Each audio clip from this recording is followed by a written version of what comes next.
There is a big citywide push to improve literacy rates for school-age children and get them into reading. The mayor's office says less than half of third graders are even reading on grade level. That's why Mayor Deegan is announcing River City Readers with a big kickoff event this Saturday at the main library downtown, and it is free for local families. Mayor Donna Deegan is here now. It is so good to see you. Thank you. Great to see you. Thank you. We know that literacy was one of your campaign promises, so this is really important for you. Yeah, it's really a big deal. We started looking at the old initiatives that were underneath the Jacksonville Journey, which we're trying to revamp as a crime-fighting initiative. But we know that when we have children who can learn to read at grade level, that they're going to stay out of trouble more. They're going to have more opportunities for good jobs. They're going to have a better quality of life, and ultimately that benefits all of us. Now, we know that River City Readers involves downloading an app, so we're like new technology where you're on it. Oh, kids are on it. You know, kids can teach us everything, right? So that's not going to be a challenge for them. So it's called Beanstack. And they'll download that app and they'll log all of their reading hours on the app. So what we're asking them to do is to read 20 minutes a day. 20 minutes a day paves the way is how the saying goes. And basically the idea is if you can get in that habit and make it fun. You know, we're going to make it fun with games and challenges and prizes. If we can make it fun and we can get kids really involved in reading, we really believe that we can really start to impact poverty in our city. And if you can impact poverty, you can impact everything. And it sounds very exciting. How do people get involved in this? Well, we're kicking it off on January 27th. So we're kicking it off on Saturday morning, 10 to 2 at the main library. We'll have free parking in the Duval garage. We'll have free box lunches. We'll have free backpacks. We've got books. We got free books. We have free clear backpacks for the kids, and all sorts of great stuff to do. We're going to have readers. We're going to have a wonderful children's author, Vincent Taylor, is going to be with us, along with the drum line. Jacksonville is going to be there. Face painters, vendors, all kinds of fun stuff. The whole idea is to make this a citywide celebration of reading. And you know, I know you read to your kids. I've read, or used to anyway. I know our kids are grown now. It still feels like it was yesterday, but I always read to my kids, and it was such a bonding time. We want to get people excited about doing that together.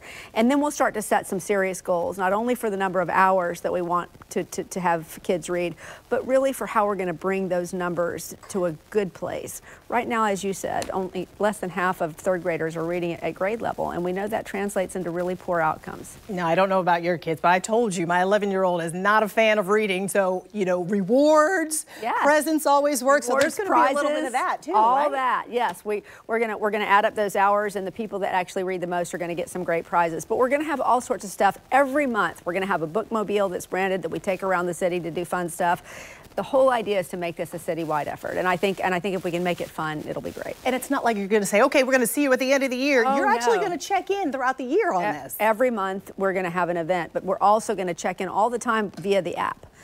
So I think the more we can get not only kids, but parents, teachers, mentors for kids involved in this, I think it's going to be a really successful effort. Awesome. We want to let people know jacksonville.gov/River City Readers is where you can get more information. Now, we would be remiss if we didn't take this opportunity to ask you a little bit of other questions of things that have come up involving the city that we just learned about today. You are in this ongoing battle with some of the city council members about how you removed the Confederate monument from Springfield Park. You used private funds, went around city council. Put out this advisory today saying now that some of the city council members are looking at the way you handle the contract for moving is there a way to move on? How can we lay this to rest and move forward? Well, I'm going to correct you on one thing. I didn't go around the city council. I asked them if they wanted to be involved in a vote on this process, and they did not.